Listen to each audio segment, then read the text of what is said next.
you've said that sci-fi films inspire your work. What is or are your favourite sci-fi films for inspiration and or just a good watch? My room treatment is pretty much non-existent. I'm signing your music. I love your music. I'm hugely passionate about your music. Crack for musicians. Bonus question, favourite beer? Would you be able to explain patchbays to me? I have watched some videos and read some articles, but the whole normaled, half normaled is confusing me. You know, get to know someone before you shove your things in their face. Friday night for you, beer club.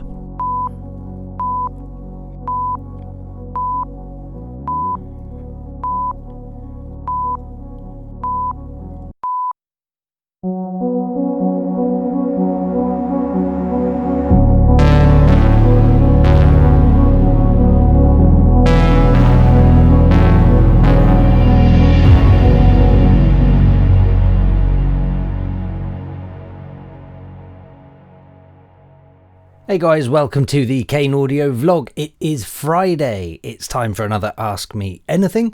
Usual rules apply. Comment anything you want below this video and I'll get back to you in next week's video. Before I look at last week's video, is there anything to cover in house admin? Yes. The 5302 Electronica playlist on Spotify, there'll be a link below this video, was updated the other day. What else have I done this week? Today has just been chaos in every possible way, musically, family, just everything's been busy as hell. So my apologies in advance if I'm somewhat befuddled with everything.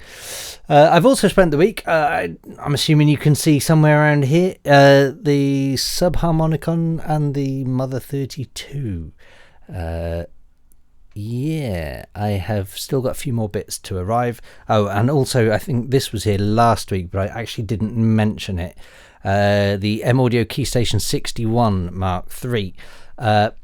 This has replaced my Keystation 88, which I got rid of last week because I was gutted to lose it, to be honest, because I really liked having the 88 keys. However, it was literally, I don't know, 20 mil, yeah, about 20 millimeters, probably maybe even 15 millimeters too big, making it about 7 millimeters either side, which was just very unfortunate for me to be able to then close this drawer. And I kind of left it on top of there thinking it'll be fine, and it wasn't fine. So I'd already ordered this before I'd even built the cabin because I knew the dimensions of this desk, because I bought this desk before I built this studio, but had waited.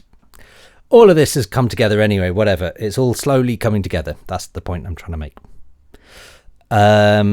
So yeah, there we go. Like I say, it's been a long week, it's been a long day, and I have right here a brains essay waiting for me. So it's now becoming, because I'm filming these AMAs on a Thursday evening, where I used to film them on a Friday morning, and I used to always have a coffee. I'm now having a beer, so this is now turning into beer club. Interestingly, if you'd asked me 4 or 5 months ago, I'd have basically said I don't really drink, but the last few months I've really enjoyed discovering some new and exotic beers, which this isn't, by the way. This is the same as I had last week, the trusty brains essay, but I have been venturing into some new and exotic crazy beers recently, and enjoying it. Anyway, I'm waffling again. Right, so I think that's it. I don't think there is much house admin other than the Spotify playlist has been updated. Kickstarter, again, thank you very much. There have been a few more backers this week. Again, I've been blown away by how successful this campaign has been. You know, I know I've mentioned it before, but honestly, I set my goals fairly low because I felt like there was no chance of actually covering costs, but I'm very nearly there. So and there are only a few more CDs left to go on the Kickstarter pack. So if that's something that interests you, getting a copy of my album on a physical CD, then please go ahead and pre-order it. I think the campaign finishes by the time this video goes out. It'll be about 5 days left on the campaign. So yeah, there we go. Cheers to that.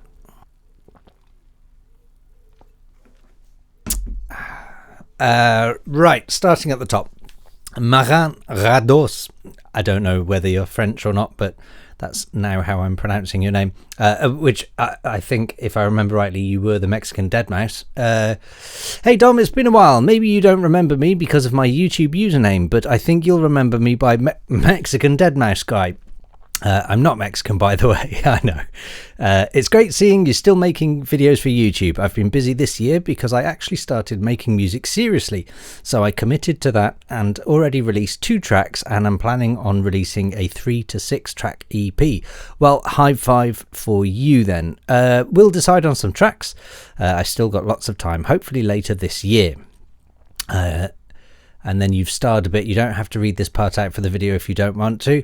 For the ones that would love to check out my stuff, search me on SoundCloud by Orbit Tracer. I'm happy to read this out. I don't want to self-advertise myself. Well, I've just done it for you. It's just if someone is curious about maybe some long-time viewers. So as far as I'm concerned, when it comes to these things, similarly with the Facebook group we have going on, again, there'll be a link below this video. I think it was called the Dom Kane Producers Group. I've now changed the name to the Kane Audio Producers Group because it kind of fits in with this channel a bit better, and I also didn't want my name being like, it's not, the group isn't about me, it's about you lot. And similarly with this YouTube channel, I've called this YouTube channel Dom Kane, then brackets Kane Audio, because I didn't want it to be just Dom Kane, because I felt like it's not, it's weird talking about me in the third person, but the artist Dom Kane, that's kind of not what this is about. It's not, I don't know, but hopefully you get what I'm trying to say.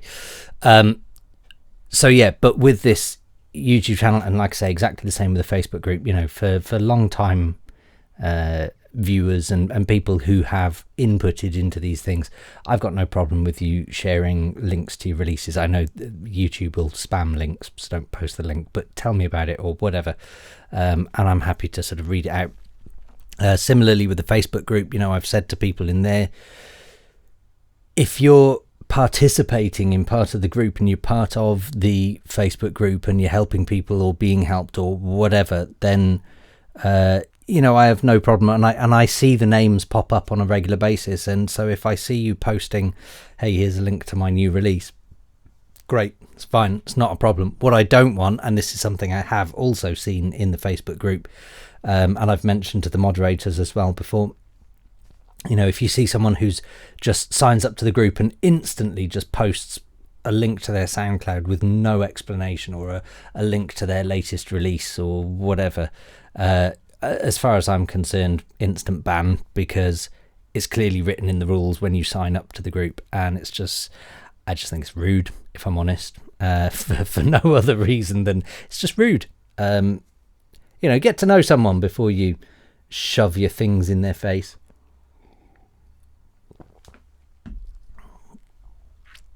Anyway, I love your new studio. It looks absolutely beautiful. Thank you very much. It is my happy place now.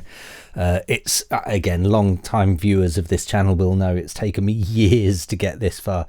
When I moved into this house, it was, in fact, before I moved into the house, it was a toss-up between doing something like this or renting a unit down the road, and it just everything pushed me into building it myself in the garden, and I'm glad I did. I'm also, you know, I know I've mentioned this in a couple of videos, probably in the studio build videos, but something I've got to say again and again, what I've really enjoyed, and something I didn't really factor in at the time, is the sound of the rain on the roof when we get a heavy downpour. It's beautiful just to sit here writing some music, and just to sort of is that working? Yeah, I think it is. I don't know if you can hear it, but just literally just playing around with just notes and keys, and just sitting there and just playing. It's such a beautiful thing to be. It feels like you're in the rain. What you can't see at the minute as well is because I have this wall covered with sort of curtains and whatever at the minute, certainly when I'm filming, but during the day I can just open that up, and there's double French doors and everything. So yeah, it's very nice. It's very nice to be able to write music and be part of the world I'm in, which is really rare for, I think, especially for electronic music producers, but I think for any music producer, to say that you feel connected to the world while you're writing music, I think is quite rare. I know that, every studio I've ever worked in is basically just a dark hole in the ground, and you're about as far from reality as you can be. My last industrial unit, was so heavily insulated from light and sound that I was just completely disconnected from the world, which brings its own pros and cons, but yeah, there we go. Anyway, yeah, this is my happy place. I'm happy to see that you have started your own label and that you're releasing an album, so congrats on that. Thank you very much. Big achievements. I've got no questions for now. Maybe I will have some next time. It is good to be back and see this community is still active and the big things are happening. After all, it is time for 2020 to get better, so let's make it better. Cheers. Performance. High five. Yes, 2020 has just been mental so far, hasn't it? It's just, I don't even know where to start with 2020. I don't know what I was doing January, February, and the first half of March. Honestly, what were my plans? Did I have any? I know I was kind of focused on getting everything together to build this place, but it just, I don't know, everything seems thrown completely out now, talking about losing grip with reality. But there we go. Good to have you back, Marin. Jakku Music. Performance. High five. I have a somewhat music-ish question. Let's read more. You've said that sci-fi films inspire your work. What is or are your favourite sci-fi films for inspiration and or just a good watch? That's a tricky one. So I think in terms of inspiration for score, I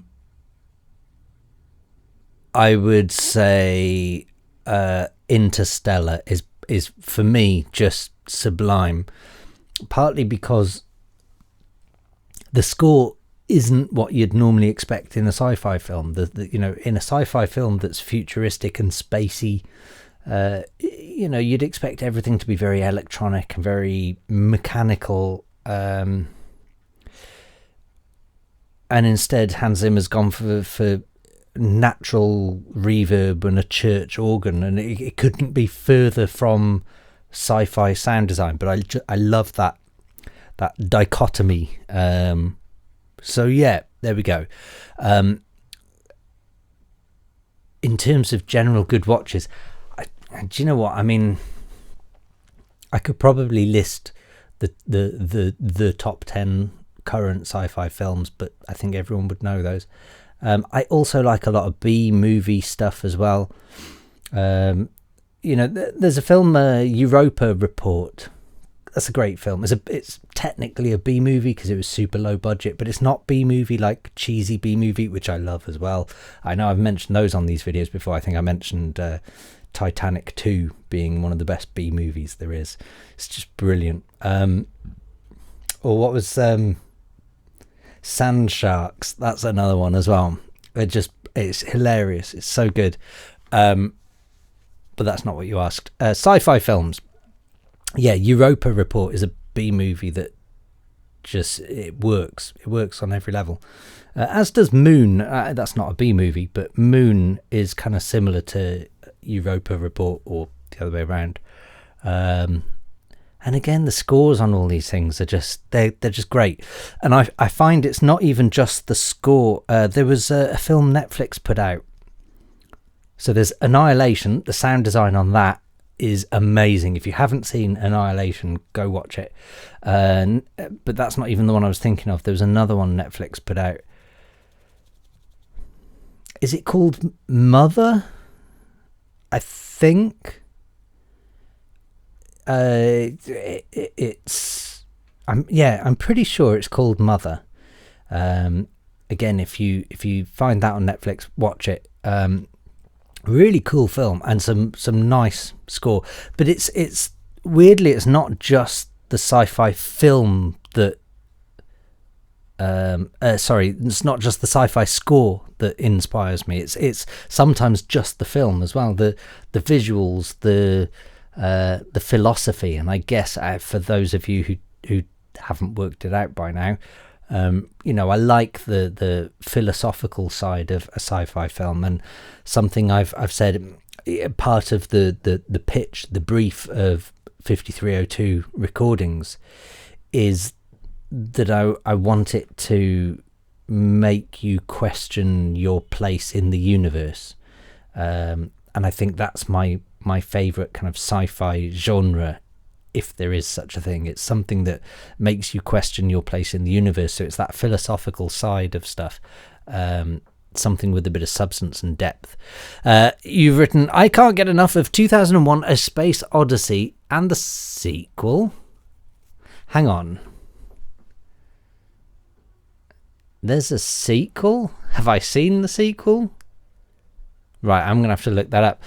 But yeah, 2001 Space Odyssey, just what a great film. I'm a huge Kubrick fan. I used to have, when DVD was cool, I used to have the box set of all his DVDs. I'm a huge fan of his work, although apparently he was a monster to work for. My understanding is that because he started as a journalist, or a photojournalist, I should say, he was apparently of the understanding, he didn't come from the acting, movie making type background, and he was under the impression that basically you'd have to film everything like 50 times over and just take and take and take and wear the actors out to get your best shots. And apparently he was just horrible to work for the actors, basically, because he'd make them do 50 takes of the same scene, to quite literally breaking point. Not a nice thing.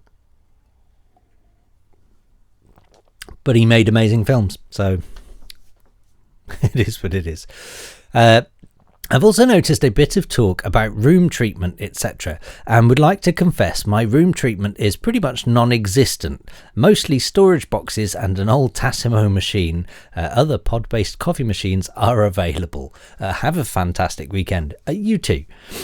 Well, look, at the end of the day, I think I mentioned in last week's video that, it might have been the week before, when I started producing music, my first ever few releases, I was on some crappy PC that was basically just a home computer, and some hi-fi that wasn't particularly special, with hi-fi speakers. And at one point I just had loads of speakers around the room because I thought that was what made things loud and good.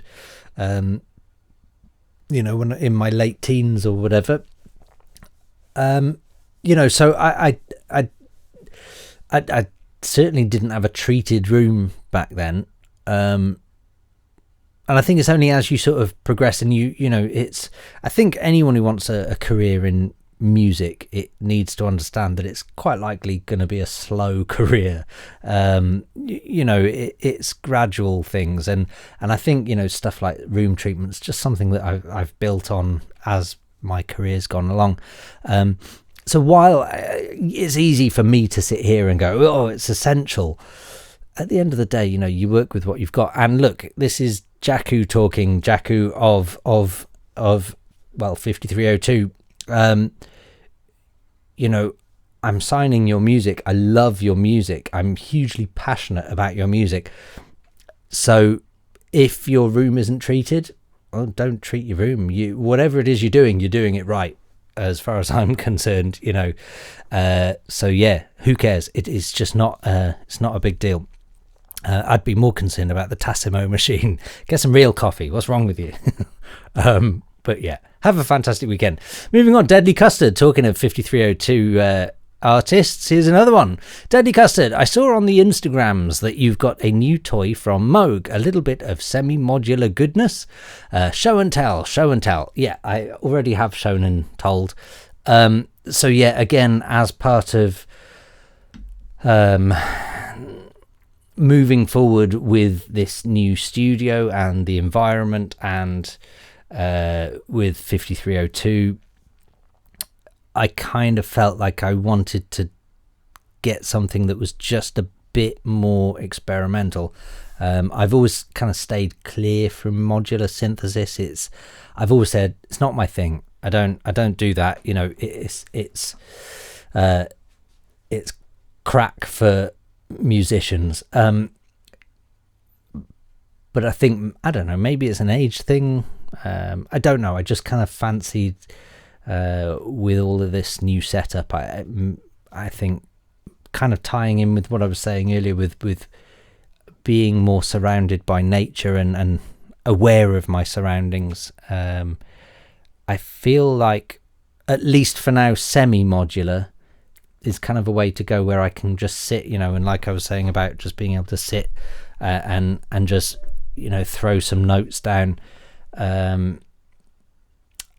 I think I'm at that point in my career as well where, I would never recommend to a beginner to get something like a Mother 32, let alone the subharmonicon, because it's so experimental and it takes so long to get a good sound. You'll never get any music written, and that's kind of, the opposite of being a music producer, really. So yeah, and look, I've always sort of said, if you, I mean, you're on YouTube right now, open up another tab and type in modular synth or whatever, and you'll see people playing for 30 minutes straight with just a triangle wave or something, and and it's just one note for 30 minutes, and it's not music, it's not composition as we know it. So I've always been kind of careful, but I feel like the direction I'm going with at the minute, I just want to experiment a bit more. I want to be able to play and just touch the boundaries, I suppose. So yeah, so that's kind of what that's about.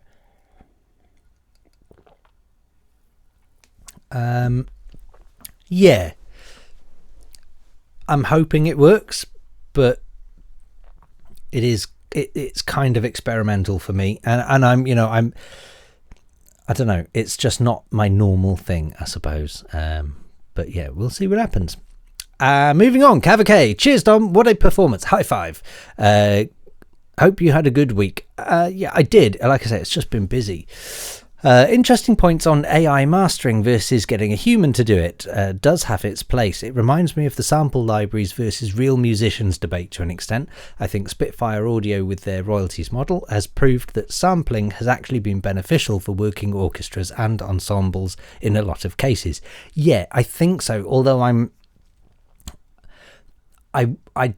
don't 100% agree with Spitfire on that. And I mean, I get what they're saying, and I know Hans Zimmer says it as well, where he sort of explains that,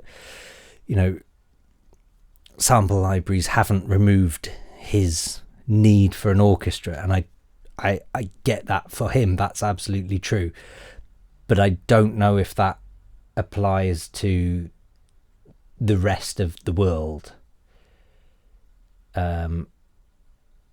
Because I think, I don't know, it's hard to explain, but for example, I couldn't hire an orchestra, whereas I could buy a VST of an orchestra and then just not hire an orchestra.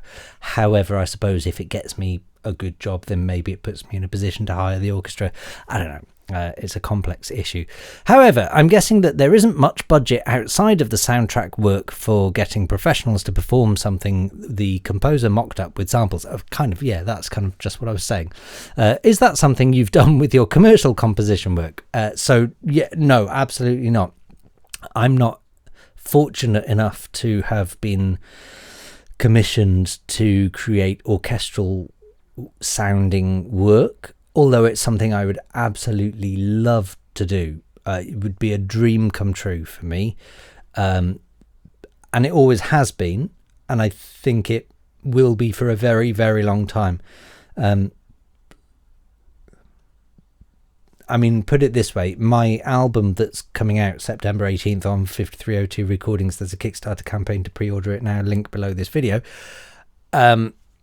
was a long time coming, and I always had this idea in the back of my head that I wanted to not just create basically a compilation CD of hit singles or whatever, which is essentially, let's face it, when it comes to the dance music industry, 99% of albums aren't albums at all. They're just compilation CDs or compilations of whatever, they're hit singles or some club bangers or whatever it is. To me, that's not a true album. So I kind of really wanted to push that and explore in a different area, and that's why I put together the whole narrative and the whole kind of sci-fi story that I put together for my album. And that was always in the back of my mind. So it's taken me years and years to get to that point to be able to comfortably write that album and still be comfortable with how it sounds and everything now. When it comes to orchestral stuff, I've not been hired for those things, whilst I've been hired as a composer, and I have written and composed lots of music for various different projects. It's usually with the knowledge that electronic music is my kind of specialist area. So I wouldn't expect to be hired for orchestrating an orchestra or arranging an orchestra. I don't think I have the skill set for that, to be honest. But having said that, that's another thing that's been in the back of my mind throughout my career, that's the kind of, not the end goal, but certainly a huge bucket list tick would be to be able to arrange and compose for an entire orchestra, and to be able to record that using a real orchestra, to me would just be, bucket list dream stuff. Whether it happens or not is another thing, but that's kind of, maybe one day. It's a pipe dream at the minute. But like I say, so was my album 10 years ago. So, and here I am now with an album. So who knows where I'll be in 10 years' time, I guess, is kind of what I'm saying. Bonus question, favourite beer? Good question. On topic as well. So this is SA Brains. This is a Welsh beer brewed in Cardiff, my hometown. And since moving to Manchester, I have been unable to get my hands on some Brains.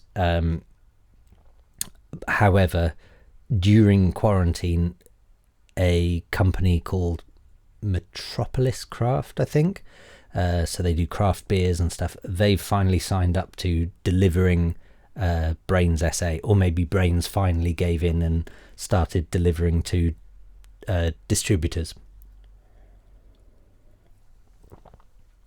or at least ones outside of Wales. In Wales, you can get it in your local supermarket, let alone almost every local pub. So it was just something I drank for years and years in Cardiff because I like a good bitter. And then I haven't had it for years. And then during quarantine, I just happened to be really craving a pint of SA. And then that announcement came out and there we go. So I bought a crate. As for favourite beer, so that's kind of, I think that's my favourite go-to daily beer type thing. I I can see my camera's about to run out as well, so I'll just reset that before I carry on. Yeah, so Brains SA is probably my favourite go-to bitter, really. However, favourite beers, like I say, so I'm not a fan of alcohol per se. Maybe because in my teens and 20s I did all the partying anyone could ever imagine. Certainly when my career took off as a DJ, I think I drank more than enough for my adulthood then. So it just didn't really appeal to me that much. Don't get me wrong, I wasn't an alcoholic or anything like that. It just it didn't really appeal to me in my 30s. And now I'm at the end of my 30s, and I've now discovered craft ales, and I think that's probably where it's come down to. Is, I still to this moment, like if someone offered me a Foster's, a Carling, a Budweiser, a Coors, whatever, it doesn't appeal to me. But I think it was last year I found Brewdog Nanny State, which is like an alcohol-free, or 0.05% or something. It's an alcohol-free malt-based bitter, and I fell in love with that because suddenly I could drink beer without getting drunk, and it was lovely. So yeah, and then that kind of got me onto the whole craft ale thing. So I've sort of experimented with a couple from the supermarkets and whatever. Then when I signed up to get the Brains SA, I suddenly discovered a couple of others, and then that's led on to like people recommending. Anyway, I would say favorite beer at the minute, there's a few, if I'm honest. The first one that comes to mind is Wylam Brewery Jakehead, Jakehead. If you can get your hands on that, get some. It is amazing. In fact, I mentioned Metropolis Craft Deliveries. They're not the ones who do Brains SA. It was Best of British that do Brains SA. Metropolis do Jakehead. Yeah, it's like 8%, and it's a really hazy IPA, and it's just stunning. It just smacks you in the back of the head. So yeah, I'd say that's probably my favourite IPA at the minute. However, I also tried a Belgian blonde beer not so long ago called La Chauffe. And again, I think that was like 8% or something, and it is absolutely beautiful. What else can I recommend? I'm currently in the house, in the cupboard, I've got a few various Trappist ones. And again, if anyone knows anything about beer, the Trappist beers are basically made by Belgian monks, and there's guidelines. They have to be made within the monastery grounds and blah, blah, blah. So I've got a double, a triple and a quadruple Trappist beer waiting for me. I had one of the quads the other night, a Rochefort 10, and so it's kind of a stout, very chocolatey and coffee, which was again beautiful, but that was like 11% or something. So you can see a trend here. So while I say I've never been an alcoholic, who knows what happens in the future. There we go. Yeah, so I would say I'd recommend those. I guess it depends on what country you live in and whereabouts in which country. Certainly has an impact. Moving on. John Bloomfield. Hi Dom, great performance, high five, on the AMA. Would you be able to explain patchbays to me? I have watched some videos and read some articles, but the whole normaled, half normaled is confusing me. I have bookmarked the Samson S Patch Plus for when I start to get my studio back together, as it offers a switch for function mode, normal, half normal and pass through. Any recommendations? Look, if you've got a switch for that, then do that. Great. You're right to pick that one. I'm not sure if I can really help you in that I'm not sure I know myself. So pass through is self-explanatory. If you imagine you have on a patch bay, you have socket 1, socket 2, socket 3, socket 4, socket 5, socket 6, and they're kind of paired up ish. So let's pretend socket 1 is on the top and socket 2 will be below it. Pass through out the back means socket 1 goes to socket 1, socket 2 goes to socket 2. So whatever you plug into socket 1. So what I would do, so in fact my patch bay, can you see it?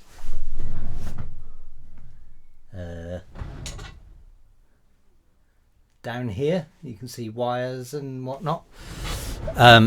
So my patch bay is straight pass through, just because I've always preferred it, because I know where I stand then and I can plug anything into anything and there's no confusion.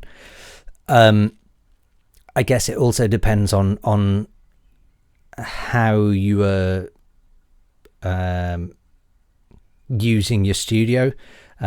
So for example, when something is normaled, basically what it means is 1 and 2 are kind of paired together, but 1 will be directly connected to your audio interface and 2 won't be.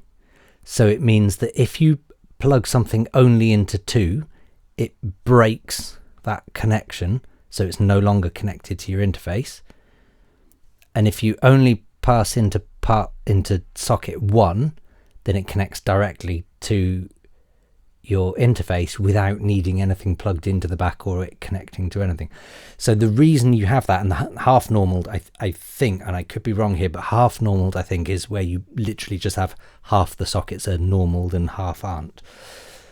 And the reason you would do that is because half of your equipment might be processing that would be, say, for example, a compressor or a valve preamp or something that will then feed into your interface, and in which case you don't want to be doubling up the connection to your interface. You might want to just patch a vocal into a valve preamp or something before it then gets fed into your interface. Or you might have a synth that is plugged into the patch bay that you don't want it plugging into a compressor or going through any complex processing. You just want to plug it straight into your interface, in which case you just chuck it on, say, channel 1 in this instance, and it will just feed straight through to your interface.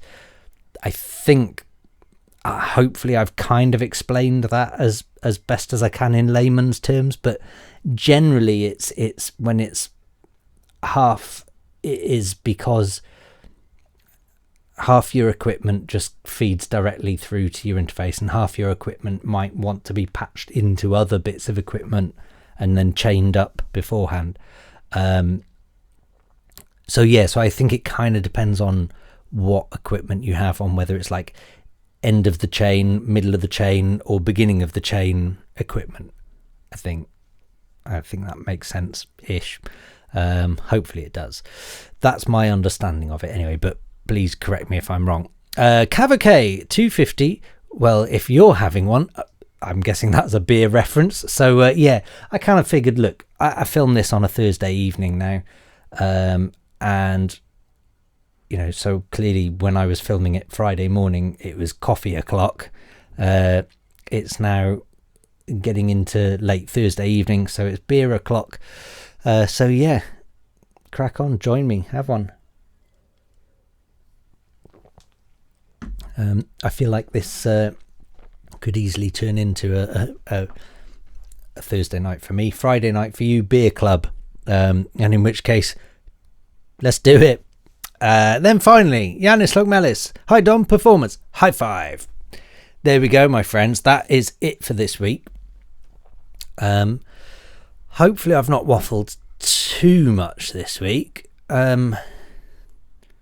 Or have I? I don't know. My mind has been all over the place today, so I apologise if any of it has come across as a bit scrambled. Like I say, it's not. There's nothing bad this week or anything. It's just been so busy in every corner of my life that I'm kind of just struggling to keep up with stuff. But the week is nearly over. The weekend is nearly here. For you guys watching this video, in fact, the weekend is here. So crack open a beer, have a good one. If you've made it this far into the video, then you do deserve a medal. As much as I try and find a word that you can all easily spell, if you want a high five in next week's video, then you're gonna have to learn to spell Nürburgring, because the video being recommended here is the driest lap of the Nürburgring. The driest lap. I mean, I know it kind of rains on one end and not the other, but that seems like an odd video. I might have to watch that. So there we go, my friends. This is it for this week, and I will be back again same time next week. I'll see you then.